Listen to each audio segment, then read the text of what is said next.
What's up, world? Second half Calvin. I'm back with a fresh load, and these here ain't much been touched yet. But before I get this shit to snapping, please like, share, and subscribe to the channel. I want to thank all my new subscribers, and I want to double salute everybody that's been rocking with me from day one. We're going to go ahead and hop right off into it. Today's visual is called The Miami Boys and Teddy Pendergrass. We go double back to the end of 1990. And during this year, like once a month, me and my guy, we'll go to the crib and we'll get everything together, and then we'll go ahead and put all the road runners together. So one particular week, we chilling on Conky because those who know, Conky was really the spot that we had that was doing the most numbers. And we chilling one week and I get a beat. And it's one of my day ones from the crib. So I hit him back and I asked him, what's going on, what's up?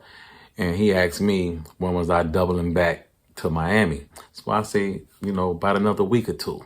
So he was like, okay, well, that's straight then. He said, because Chub Rock coming to the crib. So I was like, okay, well, shit, Chub Rock coming home, I'm there. You know what I'm saying?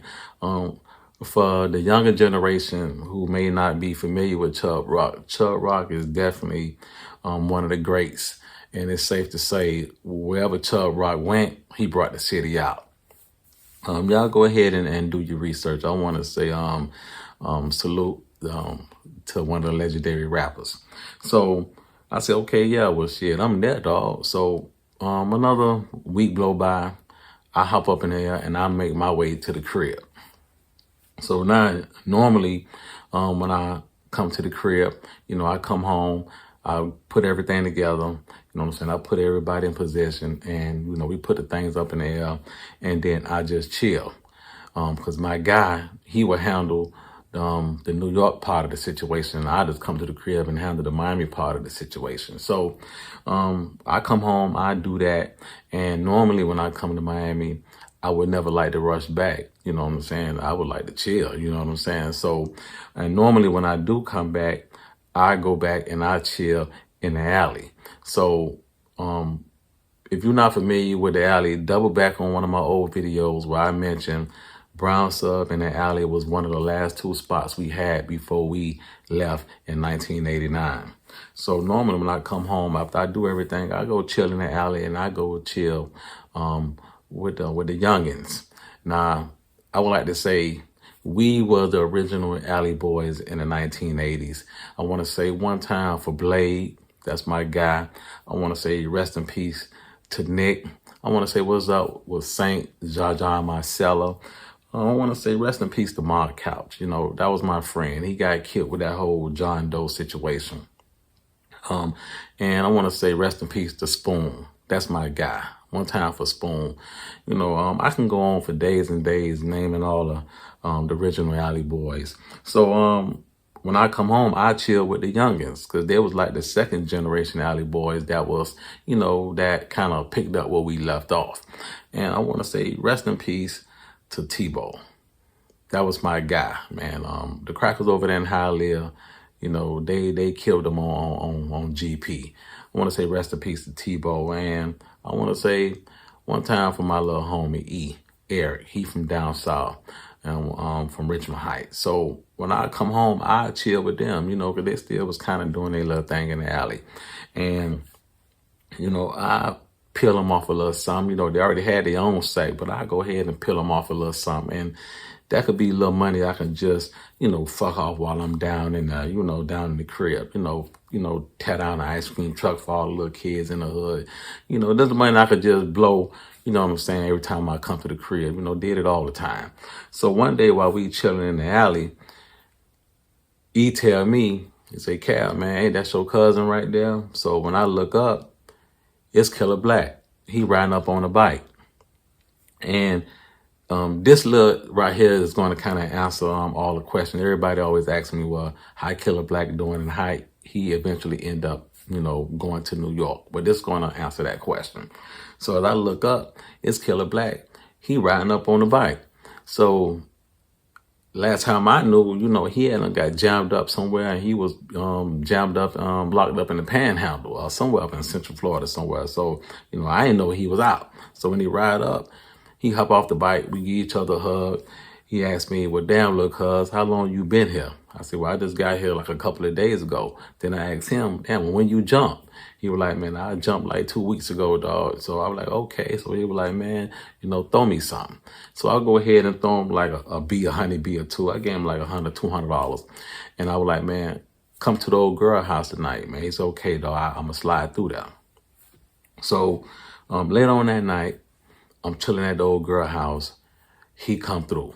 So we outside, we sitting on his old antique. So he go to telling me, look, cuz, man, get me from down here, dog. He was saying it's a lot of old shit. I'm scared go catch up with me. And he said, then it gonna be a matter of time before, I go to, doing what I do best. And I know he, it was like, a lot on his mind. I was like, man, damn, man, what's really going on? So he was telling me, man, me and the old boy, we just, got into it. So he was like, look, cuz, man, I just want to get from down here.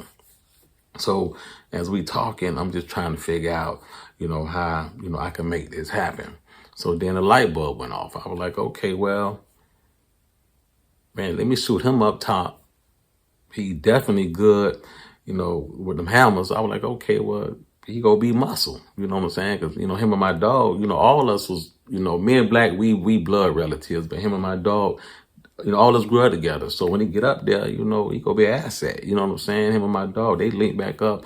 And you know what I'm saying? Because round about this time, at the end of the 90s, we was building a team. We still was building a team up in Rochester, New York. So I said, well, let's go in the crib. So we go in my room, in the old girl house.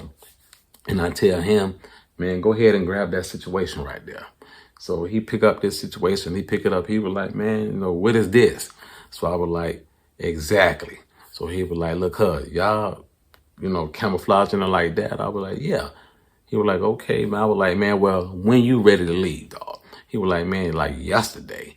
He was like, nigga, I was ready to leave like yesterday, dog. I'm ready to go. So I was like, okay, well, how you want to do it? You know what I'm saying? You want to get up in the air? How you want to do it? He was like, look, cuz, well, I don't really do planes at all, dog. He's saying, man, let me take the scenic route. So train, bus, or whatever, dog. He said, I just want to, see nature, you know what I'm saying, for once without being shackled and handcuffed. So I was like, okay, I feel him on that. So I jump on the horn and I call Amtrak. We go ahead and put the play together and, you know what I'm saying, he go leave first quarter tomorrow. So I went on ahead and threw him a little 7 because, it was going to take at least, 2.5 days to get to upstate New York. Because, round about this time, it was no express routes and all that. You had to really, go through every town just to get to upstate New York. So I went on ahead and threw him a little 7. I was like, okay, dog, you can build you some lace or whatever you want to do. That'll hold you down until you get there. I was like, okay. And also memorize this address. And the way he was going was Conkey Avenue. So I was like, when you get there, jump in the cab, go to his address, but just memorize it. We don't need no paper trails. All right. So the next morning, he take off. He ride off in the sunset. I'm good now. Now I can just let my head down, kick my feet up. I'm chilling. I'm good. Now Chub Rock like 2 or 3 days away. So what me and my guys do, we go ahead and we hit the Omni Mall. And the Omni Mall is on Biscayne, maybe 17th Street or something like that. In the Omni Mall back then, it had every shop that, you know what I'm saying, you can name. But our favorite shop to go holler at was the Forum. The Forum had like Fila, Elise, Sergio Tacchini. It had Lee Cox Sportif. It had everything that a nigga used to wear, back in the 80s and the 90s.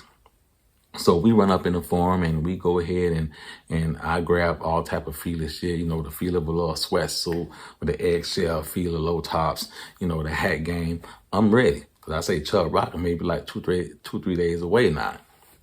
So we get fresh, we get ready for it. Now Chub Rock is coming to Club Manhattan. Now Club Manhattan was, a nice little spot that was down south. I'm thinking Club Manhattan was on like US 1, somewhere down in Richmond Heights somewhere. And Club Manhattan to the down south guys was like Miami Nights to the niggas up in the city. You know what I'm saying? And Richmond Heights, they had all type of little breezes down there. So city niggas used to love to go down there and poly at Club Manhattan. Now Club Manhattan was a big club. It had like the 2 stories and everything. It was a nice little situation. So, and I want to say one time for all my Richmond High dudes, man, my ghouls, my nigga out of ghouls, Chocolate City, P. Ryan, Homestead. One time for all my niggas that was, getting a whole lot of money down south. So we go to the club, Chub Rock do his thing, he tear the club down. You know what I'm saying? And I want to say, it was a lot of players in the building that night. And this is what I want y'all to understand. You got to look at the timeline. Back in the 80s and the 90s, everybody was home then. I know a lot of dudes, they platform be prison based, and I salute everybody that's doing their thing with all this content. But during those times, everybody was home. Everybody was getting money then. You know what I'm saying? I know a lot of dudes, they got stories where they met certain individuals from Miami in prison. But in these days, everybody was home. Everybody was getting money. Everybody, was at their peak. And this particular night, everybody was in the building. I want to say one time for the Untouchables. You know what I'm saying? Them niggas was getting a whole lot of money down south. You know what I'm saying? With all type of helicopters and shit. Do your research on the Untouchables.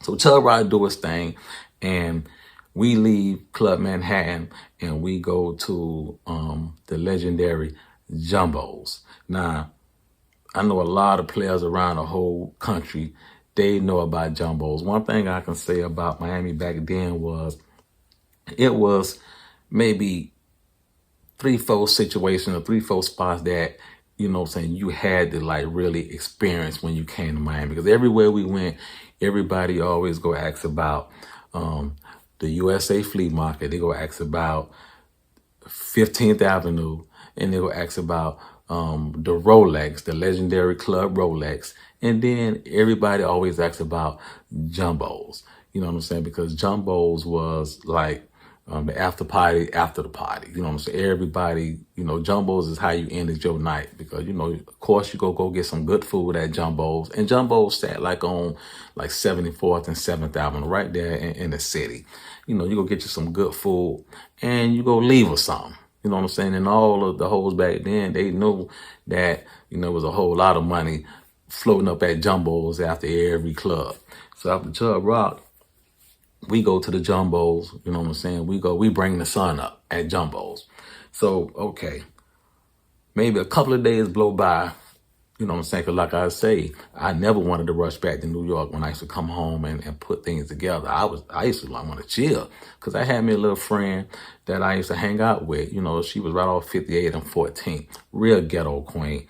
I want to say one time for my homegirl. I ain't seen her in a long time, but, it was something lightweight. But we used to hang out from time to time. So when I come home, I used to want to just parlay with her and chill. So a couple of days blow by and I'm in the alley, I'm chilling with Tebow and E. And I'm starting getting all these crazy beeps. Now, I'm not recognizing the number that's coming across my beeper because you got to understand, back in those days, this was pre-internet. We ain't had, Google, and we couldn't ask, look into the phone and ask the phone, about an area. We couldn't do none of that. So I'm saying these numbers come across my beeper. And I don't recognize the area code. So I'm ignoring it, but they're hitting me back to back. Whoever it is, they're hitting me back to back. So I always mention my auntie. Now, let me touch on something right quick before I get sidetracked. Right now, the internet is running with the narrative that it was an original Miami boy. In all my other videos, I let it be known that it was never original Miami boy. And when you say Miami boys, you can't just box it into dudes, into niggas. Nah, It was a whole lot of females back in the 80s and the 90s getting a whole lot of money that was from the crib. Case in point, my auntie, she definitely was eating. She got bammed in 1985 or 1986 up in Brunswick, Georgia. Her and her Cuban boyfriend, they were moving them. So, and I'm going to do another whole spill on her on Millionaire D. I promise I'm going to do that. But, I just want to go ahead and kind of, correct the narrative that, it wasn't original Miami Boy. It's a whole lot of females getting a whole lot of cake, moving tons of that shit. So, around about this time, at the end of 1990, something like that, my auntie, she hadn't got bam like, 4 or 5 years prior. So she was chilling because her boyfriend ate the charge up in Brunswick, Georgia. And she was just chilling. She really didn't want to do nothing until he came home. Now, he was almost at the door, but I always tell y'all the alley sat on 43rd and 16th Avenue. My auntie stayed on 45th and 16th Avenue. So this particular day while I'm getting all these beeps, my auntie walk outside and she could walk to her corner and it was a straight shot to the alley where we was at. And she doing like this here, getting my attention. And she do it like this here. So she letting me know somebody on the horn for me. So I go down to her house. I'm like, yeah, what's up? It's my dog. He tell me, Cav, go to the phone booth right there on 17th at the cleaners, right on 45th and 17th at the cleaners. Go to the phone booth and hit this number back. He say, man, that number come across your beeper. That was me, dog. So I'm like, oh, okay. So I hang up the phone. I go to the phone booth. I put all type of quarters in. I hit him back. First thing he say to me is, Cab, what you sitting on? I tell you, I'm sitting on a 250. I'm sitting on 9 of them. He say, this what you do. Baptize all them and come to where I'm at. So I was like, well, hold up, dog. I just seen you in Club Manhattan, dog. Where the hell you at? He was like, nigga, I'm in Carolina, dog. He was like, listen, this what you do. Baptize them things, that whole 250. Get to this particular town, dog. He was like, but it's going to take you at least a day and a half, 2 days to get here. So I was like, okay, say no more. Hang up the pipe. Go back to my auntie house. Baptize everything. Put everything together. I go jump on the trailways and I'll make my way to the town. Now, I'm a little spooked because, round about this time, a nigga had done really upgraded and, upgraded to why a nigga wasn't toting like that. We had people in position to tote for us. So, because I'm thinking anything coming out of Miami was getting bammed, especially in those days. Because, in the 80s, we was the capital for the tourist killing. You know what I'm saying? So anything coming out of Miami, whether it be driving, whether it be on a bus, on a train, or getting up in the air, the crackers was really bamming everything. You know what I'm saying? Because of all of the tourist killing in the 80s. And, a little known fact is we the reason why Miami is the reason why they changed all the license plates to where it just say Florida on them. Because back in those days, it used to say, I think Dade County, or it used to say Miami. But, that was, they actually let us know, everybody that came and got rental cars, they was tourists. And we was knocking tourists' heads off, not glorifying it, but that's just what it was back in those days. A lot of tourists was getting killed when they come down and they be in the rental cars and they have the maps on the dashboard and they was getting lost all through, all Miami. You know what I'm saying? Niggas was really tearing their heads off. So we changed the whole law for the rental cars. Nowadays, you got rental cars from different cities and different states that's, spread it out through every rental car agency around the world. But we the one changed the whole law. Instead of putting Miami or Dade on the tag, it just say Florida, just for the sake to cut down on all the tourist killing. And at the same time, by Miami being a cocaine capital, anything leaving out of Miami, whether it be on the turnpike or I-95, they was getting popped. They was getting bammed, all the way from the early 80s. So by me getting on the trailways of the Greyhound, it kind of had me spooked because I was out of my element because we had people to do that for us. You got to make it out of Miami. That's number one. Then you got to get through Palm Beach. And one thing about Palm Beach, it looks sweet, but as soon as you pull into the bus terminal, them crackers definitely go get on the bus looking normal, but then they go whip out their badge and they go flip the whole bus from top to bottom with the dogs and everything. So, a nigga, done did it 1,000 times, but I was like, okay, I ain't do this in a minute, but I knew how, how dangerous it was doing that. Make it through Palm Beach. Okay, that's a breeze. Then you got to get to the layover spot, which is Orlando. That was a hot ass spot because they go do the same routine. They go get on the bus, whip out the badge, and flip the whole bus. Okay, you make it out of Orlando. Now you got to go through Jayville because mind you, I tell you, it wasn't no express routes back in those days. You had to go through all these stops. So you get to Jayville. Jayville was a hot spot too because Miami boys was tearing Jayville a new one. Do your research. Anything coming from Miami going to Jayville, you know what I'm saying? Hot. They were knocking everything off going through Jayville. Miami niggas was out west. They was definitely south side, Jacksonville, Durkeefield, the east side. You know what I'm saying? Miami niggas been terrorizing Jayville. So anything coming out of Miami going through Jayville was getting knocked off. Okay, you leave Jayville. Now you got to get to Atlanta. Now, Atlanta is another layover spot because that's the connecting spots so you can go through every other part of Georgia, Tennessee, Carolina, North and South. So now you got to sit there in Atlanta. So I'm shaking in my boots going through all these spots. Okay, so now I make it out of hot ass Atlanta. Because mind you, like Miami boys, it's a known fact. We was terrorizing Atlanta, you know what I'm saying, forever. So to make it out of there, I was like, okay, I can wipe the sweat from my forehead. I'm good now. All right. So as we slide through South Carolina, the bus drivers, he's letting us know, how near we are, how close we are. So when we finally make it to the town, I'm kind of noticing that it's no more city life. All this shit around me, because I got a window seat and everything is looking rural, like woods and backwoods, and it ain't no more skyscrapers, ain't nothing. Everything is really looking, really, rural. So I'm saying to myself, okay, damn, where this nigga at? You know what I'm saying? So now, as we getting near to the town, the bus driver, he's starting to say, welcome to historic Williamsburg County.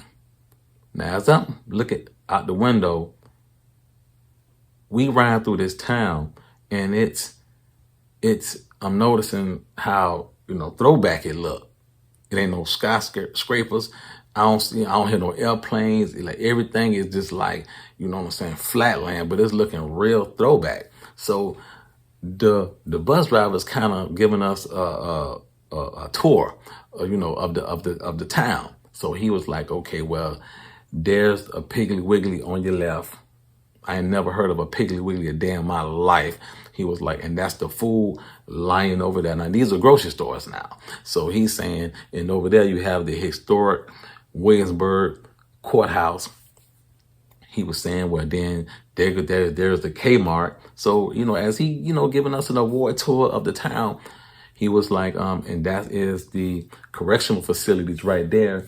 Now, mind you, all these things he's calling out is on one fucking street.